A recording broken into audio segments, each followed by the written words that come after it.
Brad Williams, XL Prime, calculate the volume of a cylinder. What does the cylinder, how much stuff can it hold? How much stuff? Well, that's the volume. We're going to take this radius thing here.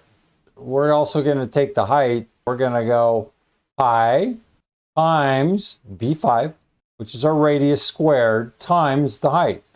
That's it, 3.14159 times this radius squared times c5. That's going to give us this volume, and it could be centimeters or whatever your measure is, but that'll give you the volume of a cylinder. If you want to use the power function, you can, down here in the narrative, you can replace exponent. You can use power to accomplish the same thing. Volume of a cylinder. Read the narrative if you need to. And here's the basic anatomy to look it over. Brad Williams, XL Prime.